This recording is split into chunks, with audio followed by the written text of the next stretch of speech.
Creating strong and believable characters is our topic for this week's Expert Subjects podcast. When you create stories, the characters fall into the roles of the protagonist or main character and the antagonist, who is the character working against the main character. The rest of the characters are supporting the story, and their roles will vary depending on how much you need them to move the plot forward and in what capacity. To prevent having an unnecessary crew, make sure that each character is needed to propel your story in some essential way.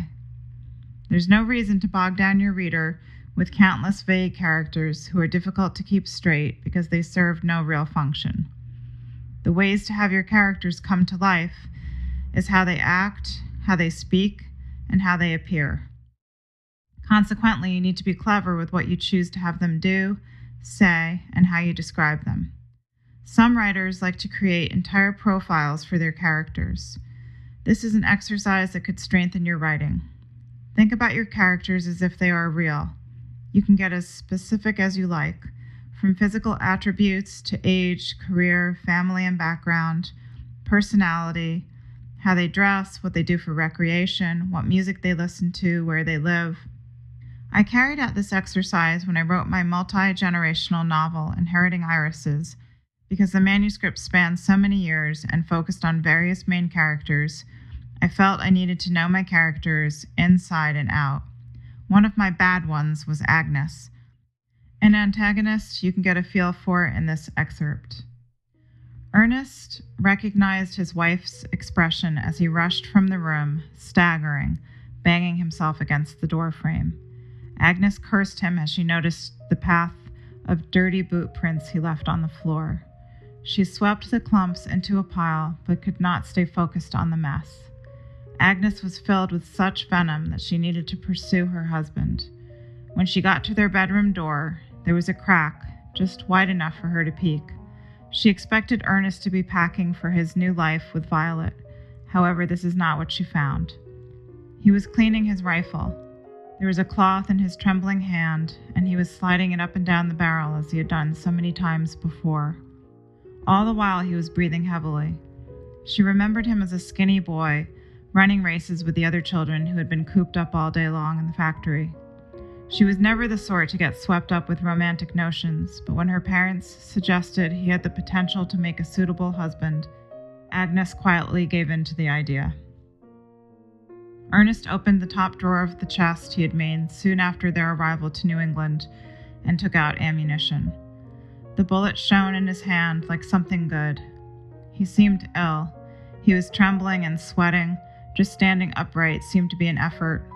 She peeked with one eye as he loaded the rifle, the familiar clicking sound of the bolt. He removed his boots and socks as if he were getting ready for bed, and then unthreaded the lace from one of his boots. Agnes knew then what was about to happen. It made her flood with joy, but she had to remain still for Ernest to carry through his plan. Agnes was certain God's hand was close by. Ernest was murmuring under his breath, and Agnes realized it was some hopeless prayer. These words infuriated her. He had no right to pray to her God. When he was done praying, he tied the lace of his boot to his big toe and the other end to the trigger of his rifle. He did not hesitate. The barrel of the rifle was placed under his chin. No sooner than he had the rifle rigged did he pull the string with his foot. There was a loud shot, and Ernest toppled backwards along with the chair. He fell heavy to the floor. To Agnes there was music in his thud. Agnes waited. She blinked her one eye in the door's crack, trying to discern if her husband was breathing. He lay facing her. Agnes thought it odd that a person would appear dead so suddenly. Whatever sort of deviant soul her husband bore had already fled. She knew where Ernest's soul had gone. There was no doubt in her mind. Agnes opened the bedroom door, pushed it gingerly, listened to the familiar creak which had a new eeriness. She took small steps across the wide planked floor, covered with her husband's spilled blood, and paused before him. With one small foot she prodded his ribcage. Ernest remained stone still. His eyes were opened as if he disbelieved what he'd done. She held her pointed finger out and guided each of his eyelids shut. Never again would she have to gaze into those deceitful eyes. The blood had sprayed from his head, and a pool had poured from the wound onto her pristine floor. Agnes set about cleaning up the mess. She retrieved a drop cloth from the shed and rolled his body onto the thick canvas. He was limp and heavy. Once he was on top of the cloth, she dragged his body from the bedroom and into the kitchen. She returned with a bucket of water and her strongest soap, smelling of heavy animal fat. Agnes got down on her hands and knees, dipping her rag into the water and cleaning the sticky blood from her house. As she scrubbed, her thick, dark hair came loose from its bun and fell over her shoulders and down her back, a beautiful thing Ernest had rarely seen. She was not bothered by her hair dangling in the red water. Her humming began softly but soon grew, holding back the silence that would now surround her.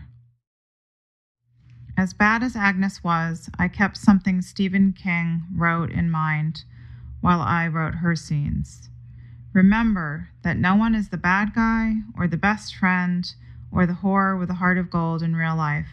In real life, we each of us regard ourselves as the main character, the protagonist, the big cheese. The camera is on us, baby. If you can bring this attitude into your fiction, you may not find it easier to create brilliant characters, but it will be harder for you to create the sort of one-dimensional dopes that populate so much pop fiction. Thank you for listening to this week's podcast on expert subjects. Work on your characters. Make sure they come alive on the page, that they are not one-dimensional, and that they move your storyline forward. Tune in next week for more ways to create effective prose, and feel free to read this week's article for more tips on developing characters that work. Thank you.